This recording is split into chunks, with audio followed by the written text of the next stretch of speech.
que es la Ciudad de México. Que tenemos que tener unidades de procesamiento con detenido para atender ágil y ejemplarmente los casos en flagrancia, y que fortaleceremos las unidades que hoy nada más son 20 de las llamadas MASC o módulos de atención de solución de controversias, para que crezcan en su número y en su atención en las diferentes regiones de nuestra ciudad. Una unidad de atención y víctimas de testigos que le den acompañamiento, protección y contención desde el principio. Hay casos en donde, teniendo claramente identificado a un violador serial y no teniendo la protección adecuada de nuestros testigos, de las víctimas, han tenido que ser elementos que no consignaron adecuadamente para que este tipo de delincuentes estuviera encerrado. Tenemos que protegerlos y trabajar con ellos. Se formarán unidades regionales de investigación para atender de forma expedita los delitos de bajo impacto, y como describí hace un momento, crearemos la unidad de inteligencia criminal, que tendrá acceso a un sinnúmero de elementos de información para poder orientar los trabajos en las fiscalías especializadas. Estamos seguros de que habrá que ser flexibles en la estructura de las fiscalías centrales. Hoy tenemos 10, pero podrán ajustarse a más o menos de acuerdo a las prioridades que tengamos.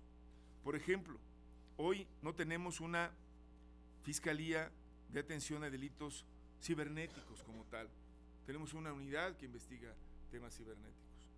Hoy tenemos, por ejemplo, una necesidad de atender un fenómeno que cada vez aqueja más a la ciudad y que se atiende de manera diferenciada, tanto en las unidades desconcentradas como en FEDAPUR, que son los despojos, y que tendría que haber una atención especializada, porque cada vez es más claro que es un crimen que no lo realizan gente separada, sino estructurada, incluso en colusión con funcionarios, tanto del tribunal como de diferentes áreas del gobierno central.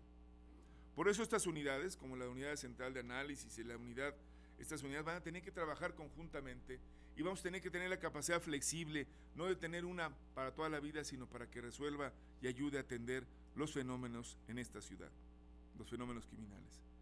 Y de verdad tenemos que saber que así como hay estímulos, tiene que haber claridad en las sanciones.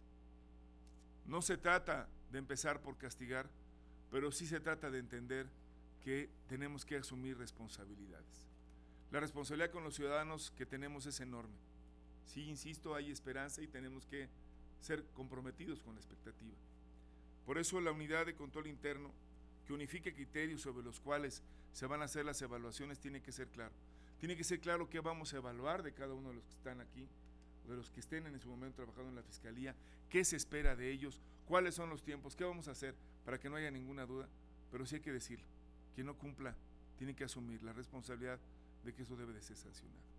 Necesitamos, pues en suma, una Fiscalía que en los próximos, al menos estamos considerando 4 años, pueda generar una reestructura importante, enorme, y una cosa que vale la pena decir, que si queremos empezar en cero, porque esa es además la obligación que nos marca la ley, habrá un enorme trabajo para atender lo que en términos generales le hemos llamado rezago, pero que es fundamental también resolver. Hay una enorme, monumental cantidad de trabajo que está ahí en grandes, sendas carpetas en todo el edificio que conocemos como el búnker, que no tiene esas características necesariamente, pero que habría que decirlo, tenemos que buscar la manera de resolver, cerrar, cambiar ese capítulo. No estoy diciendo, tampoco lo estamos imaginando como algo que tendrá que ir al olvido, esconderlo, enterrarlo, quemarlo. Se trata de cerrarlo bien y que la información que esté contenida en esas carpetas sirva para el futuro. Hay un montón de asuntos que tendrán no que ser cerrados, sino ser atendidos y llevar a su momento, a su cierre para poder pasar. Pero la nueva Fiscalía, lo ha descrito correctamente la Procuradora, ha dicho, no solamente es este diseño institucional, es también un nuevo edificio.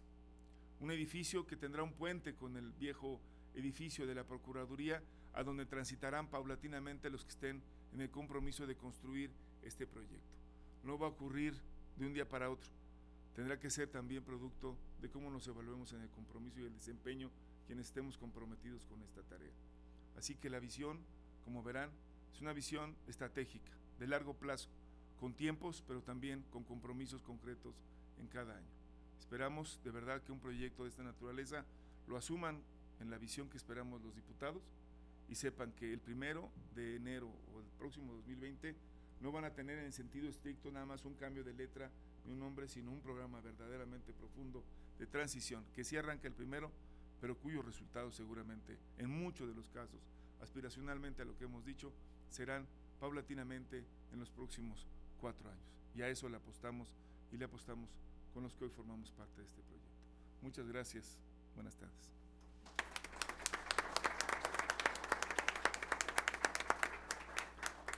Agradecemos mucho al maestro Ulises Lara López su participación y le ofrezco una disculpa por este error aquí de alteración y de los factores.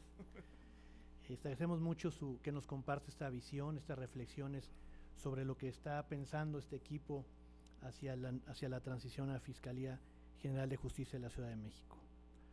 Le pedimos a la doctora Patricia Lucila González Rodríguez que nos pueda hacer los comentarios a esta conferencia que ha impartido el maestro Lara López. Muchas gracias, maestro.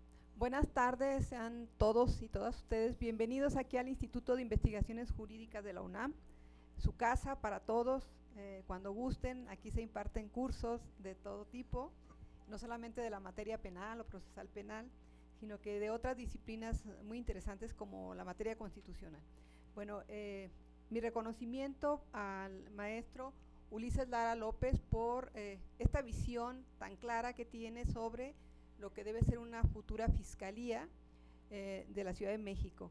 Quisiera nada más comentarles que no hay que agobiarnos tanto con el peso de este cambio, que es un cambio fundacional, porque finalmente proviene de un desarrollo histórico de las reformas procesales penales en América Latina.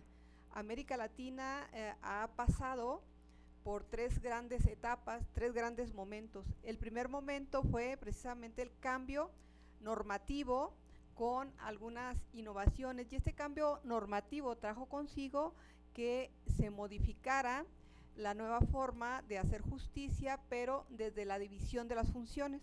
El juez tenía que hacer su rol que le correspondía, separando completamente la función de acusar y depositándola en una institución que es la institución del Ministerio Público, y dejando también a la víctima como la parte central de las investigaciones y del proceso penal, para proteger todos los bienes jurídicos que se ven lesionados o puestos en peligro cuando se cometen delitos. Entonces, esta primera parte de la reforma ocurrió hace ya casi 30 años o 30 años en América Latina, en otros países, y la segunda parte de la reforma, que también ya ocurrió, tiene que ver con el descubrimiento de los diseños institucionales.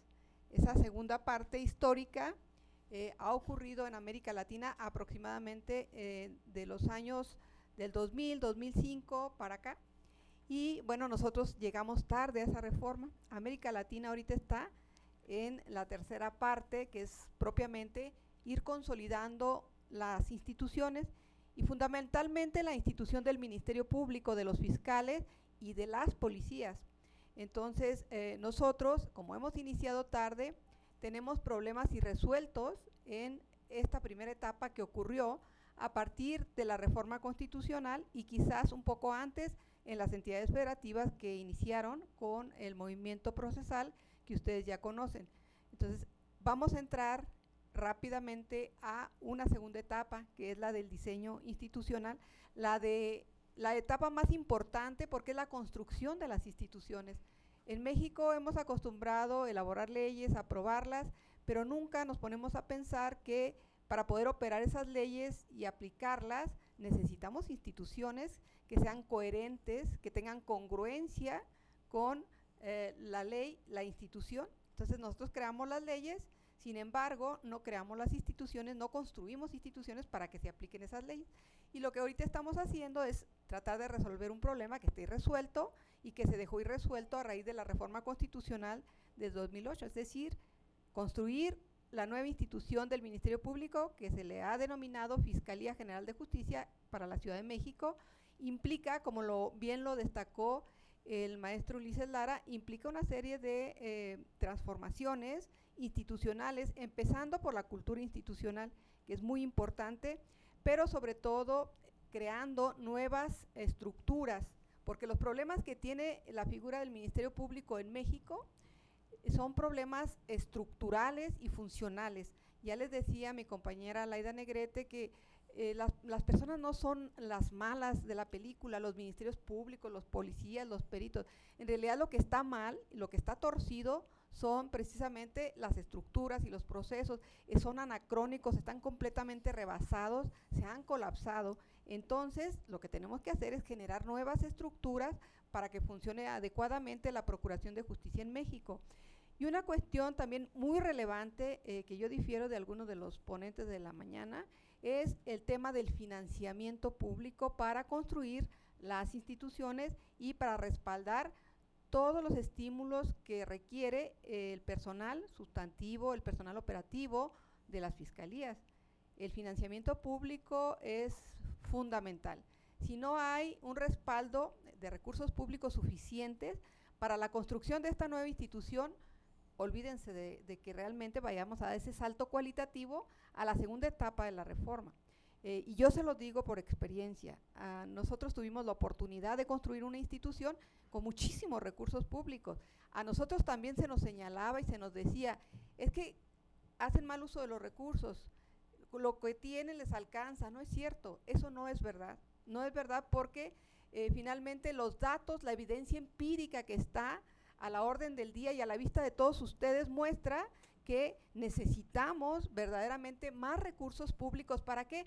Para tener, por ejemplo, capacitaciones de calidad, capacitaciones de temas que ustedes no han hasta ahorita desarrollado. ¿Por qué? Porque no los tenemos a la mano. La capacitación que se ha dado en México para la reforma procesal ha sido una capacitación básica, no ha sido una capacitación especializada.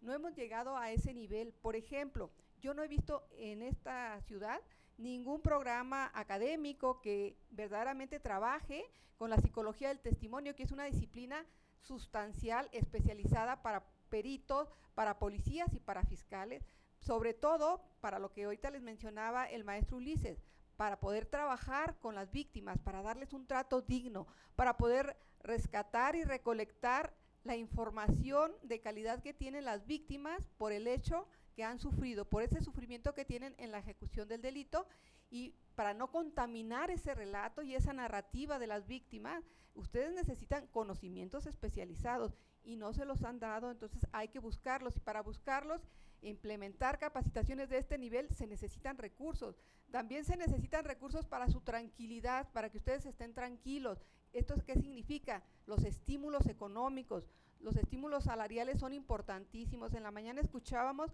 a uno de nuestros compañeros asistentes aquí a los foros, que mencionaba el tema de los recursos, de los salarios, y decía, bueno, ¿por qué los del norte tienen salarios de 40,000 pesos y nosotros no? Es absurdo. Entonces, para eso se requieren los recursos. Entonces, una transformación institucional de este nivel, de esta envergadura, necesita forzosamente más financiamiento público, más recursos públicos, y generar otra clase de incentivos, no solamente el aumento de los salarios, sino otra clase de incentivos. Y yo lo comentaba en ocasiones con el maestro Ulises Lara, que lamentablemente las personas que hemos trabajado en el Ministerio Público, por el estrés y los niveles de trabajo que manejamos y la contaminación que hay a veces en esos sufrimientos entre las víctimas y los que están operando por motivo del delito, que son efectos normales o naturales, pues estamos bajo una presión que genera un síndrome muy lamentable, que es el síndrome Burnout, y ese síndrome tiene que ser finalmente desterrado y eliminado con incentivos distintos, incentivos positivos, para que los ministerios públicos, los policías, todo el personal especializado de víctimas y los peritos puedan trabajar adecuadamente y no contaminar a las víctimas, porque si tienen el síndrome de Burnout van a contaminar a las víctimas. Las narrativas y toda la información que ustedes reciban de víctimas y testigos van a tener un sesgo, va a haber estereotipos. Entonces todo eso lo tenemos que desterrar, y la única forma es que la institución del Ministerio Público pues aporte a través de este financiamiento público para el mejoramiento de lo que viene siendo la tranquilidad de todos ustedes.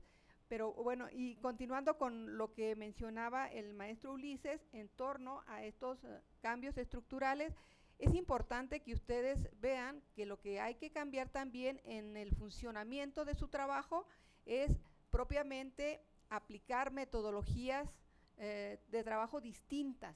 ¿Y cuáles serían esas metodologías de trabajo distintas? Pues cómo administrar el flujo de casos que ingresan diariamente y cómo administrarlos. Los miembros de la comisión hemos estado planteando las alternativas para las derivaciones, desde que se presenta una denuncia y en el tiempo breve de 15 minutos que se reciba, tiene que haber una plataforma tecnológica que haga estas derivaciones, pero esa plataforma tecnológica tienen que construirla los que están adentro, los fiscales, los peritos, los policías. Ellos tienen que elaborar estos diseños de protocolos de actuación mínima, los registros de investigación, porque son los que saben, son los especialistas.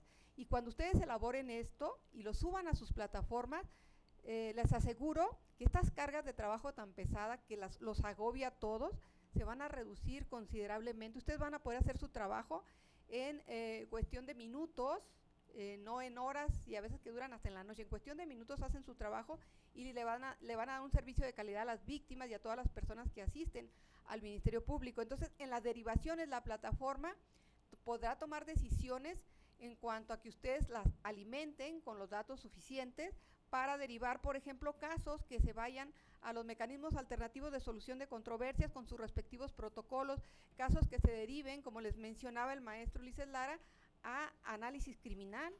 Esta unidad de análisis criminal tenemos que construirla los y las mexicanas que trabajan en el Ministerio Público, porque es bueno imitar las prácticas que han sido exitosas en otras partes del mundo, pero los mexicanos son muy talentosos y pueden ir más allá construyendo estas unidades de análisis con la cultura que nosotros tenemos, no con la cultura de otra. No podemos estar exportando la cultura institucional de otras instituciones.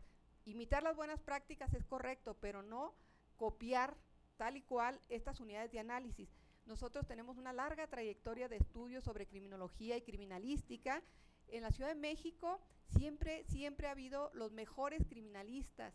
Recuerden ustedes que uno de los mejores y reconocidos en el mundo fue el maestro Quirós Cuarón, el maestro González. Hay muchísimos criminalistas que han sentado un precedente y que con ellos nosotros podemos, a partir de, obviamente, de su bibliografía, de su literatura, crear estos nuevos protocolos de criminalística. Bueno, entonces la plataforma tecnológica es la que finalmente les va a ayudar a ustedes a descargar un poco estos flujos de casos que entran cientos y cientos diariamente y a resolverlos con rapidez, a darles una respuesta adecuada a las víctimas, la mejor respuesta posible, como dice nuestra compañera Ana Laura Magaloni, es la mejor respuesta posible, es que la podemos resolver rápidamente el caso en mecanismos alternativos, o quizás si el asunto tiene posibilidades de éxito, entonces los fiscales tienen que actuar ahí y plantear el caso ante los tribunales. Los fiscales es lo que tienen que hacer, conducir, organizar jurídicamente las investigaciones, pero sobre todo plantear los casos ante los tribunales. ¿Y cuáles casos van a plantear? Pues nada más los que tienen posibilidades de éxito. Por lo tanto, las carpetas de investigación que se les deben de asignar a los fiscales son exclusivamente las que tengan posibilidades de éxito para el litigio ante los tribunales. ¿Y qué va a ocurrir con las otras carpetas que al menos en ese momento no hay posibilidades de éxito? Pues las mandamos a análisis criminal y, como les dice el maestro Ulises Lara, ahí habrá profesionistas de todas las disciplinas que harán análisis criminal o criminológico para poder detectar modus operandi, para poder detectar grupos delincuenciales que finalmente van a ser judicializados con un estudio criminal interesante por fenómeno, o por contexto, o por región, como le quieran llamar. Entonces, si ustedes se fijan, si nosotros empezamos a derivar los casos que ingresan por denuncias, pues nos vamos a dar cuenta que realmente podemos ser muy eficientes, tener muchísima calidad en el trabajo si logramos esa derivación a través de las plataformas. Pero ustedes tienen que hacer ese trabajo, o sea, no se los pueden encargar o dejar a otras personas, porque después vienen las fallas y los errores que hemos tenido. Son de los errores más graves que hemos cometido en México, en tratar de copiar el trabajo de otros. Y les voy a poner un ejemplo clarísimo. el ejemplo de las unidades de atención temprana. Las unidades de atención temprana están en nuestra Constitución y estas unidades son las que se deben de encargar de las derivaciones a partir de las plataformas. Estas unidades se copiaron incorrectamente en la Procuraduría General de la República antes de ser Fiscalía. ¿Por qué? Porque fueron a Chile y vieron las unidades de decisión temprana. Los chilenos cometieron ese error y todavía no lo corrigen. Entonces, las unidades de decisión temprana reciben la denuncia y se quedan con las denuncias y imagínense, quedarse con las denuncias, se convierte aquello en un embudo, se empiezan a trabajar con ellas para ver si tienen o no tienen posibilidades de éxito, no tienen las plataformas que nosotros hemos podido generar o que vamos a poder generar aquí. Entonces, estas unidades de decisión temprana se copiaron y se cambiaron de nombre en la Procuraduría General de la República y colapsaron. ¿Por qué? Porque ahí dejaron las denuncias para que se decidieran los casos por los fiscales que reciben las denuncias. Aquí, en este otro planteamiento que estamos haciendo, es que las unidades de atención temprana solamente deriven los casos que en 15 minutos reciben la denuncia y la derivan ¿a dónde? Pues a las unidades de análisis, a las unidades de investigación de los fiscales o a las unidades de mediación, que aquí también deberían de ser de negociación, también deberían de ser de conciliación, porque no todo se puede mediar. Hay cosas que se deben conciliar, que el Estado tiene que marcar la pauta para las reglas de la conciliación, y hay otras cuestiones que hay que negociar. Hay negociaciones en los delitos patrimoniales muy exitosas que la mediación no logra. Entonces yo sí creo que esta unidad de mediación que ustedes tienen, deben de ampliar a la negociación, a la conciliación y a la justicia restaurativa para casos mucho más complejos. Y otra cuestión importante de la plataforma, de estas unidades de atención temprana que reciben las denuncias en 15 minutos, como lo comentaba mi compañera Laida Negrete en la mañana, es importantísimo que exista una historia de esa denuncia. ¿Y cómo van a lograr ustedes que esa denuncia tenga una historia y se le dé seguimiento y que tenga tramos de responsabilidad para quienes han iniciado el trabajo de investigación de la denuncia o el planteamiento de la denuncia ya ante los tribunales? Con las plataformas, con sus respectivos protocolos de actuación mínima. Es la única forma en la que se va a preservar toda la información y que vamos a evitar incluso las filtraciones. ¿Por qué? Porque a esa carpeta de investigación nada más tendrá acceso el fiscal al que se le asignó, el policía al que se le asignó, los peritos que intervienen. Entonces, en este diseño de carpetas de investigación, tiene que haber varias carpetas que nutran la carpeta del Ministerio Público. La carpeta de investigación criminalística, que es la de los peritos, la carpeta de investigación policial, que es la de los policías, y la carpeta de personal de atención a víctimas, que es el personal especializado.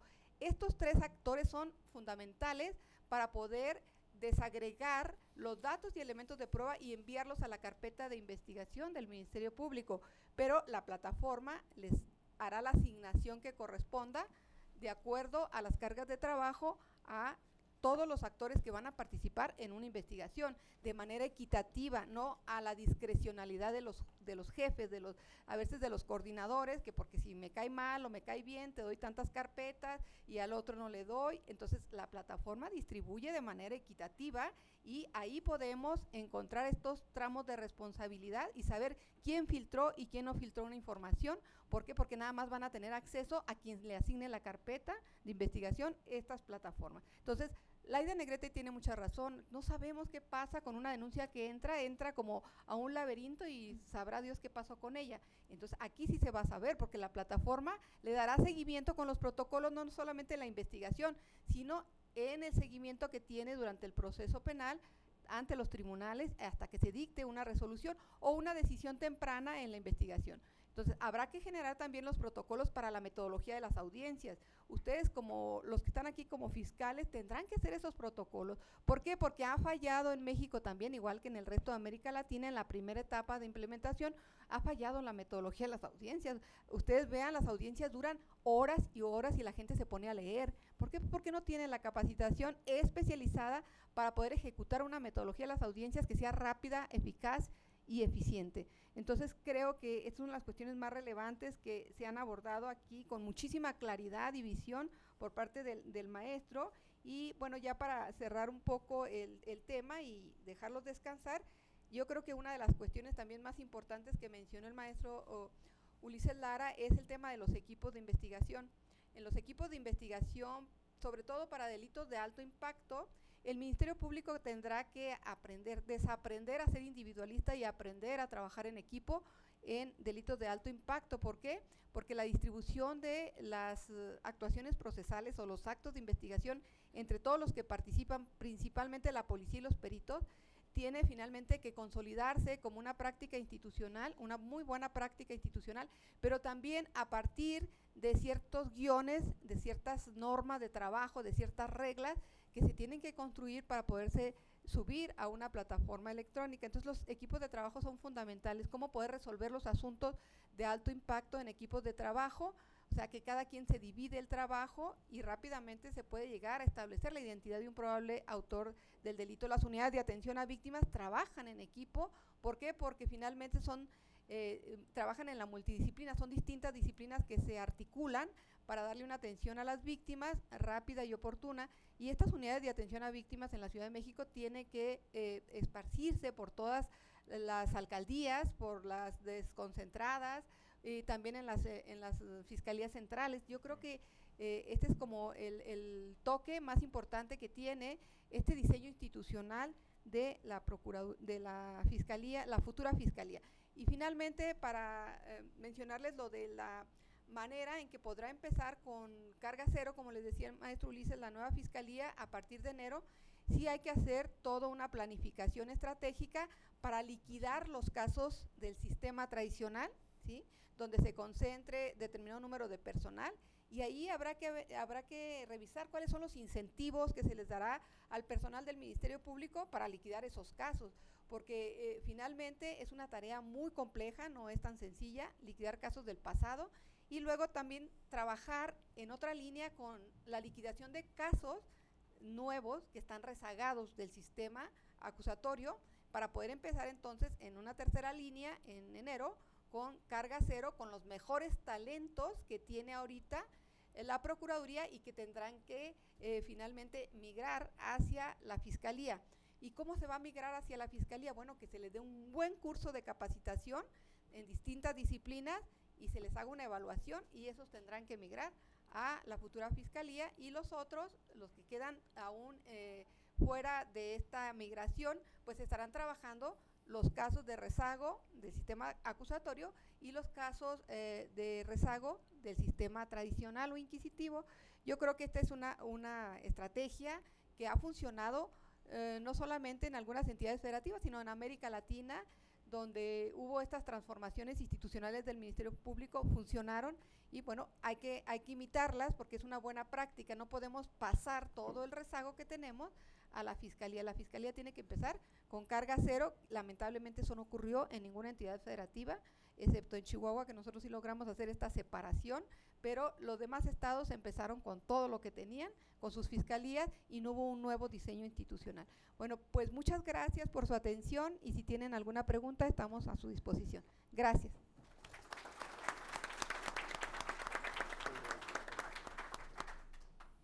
Aquí hay una pregunta.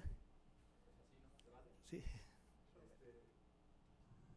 Veo que han hecho una presentación muy completa, es fantástico, se ve un enorme trabajo empírico de haber visitado las fiscalías, las oficinas del Ministerio Público. Perdón, reitero lo que había dicho. ¿Sí? ¿Me oyen? Creo que es muy completo lo que han presentado ambos hasta ahora, y es imposible, obviamente, aspirar a que digan todo lo que hay que decir en tan breve espacio, pero un tema que veo como que siento que quizás podría estar sistemáticamente omitido es el asunto de las personas detenidas. Así como han hablado mucho del tema de la denuncia y de la importancia de atender a una víctima con celeridad y que la información sea absorbida por el sistema de una forma eficiente, etcétera,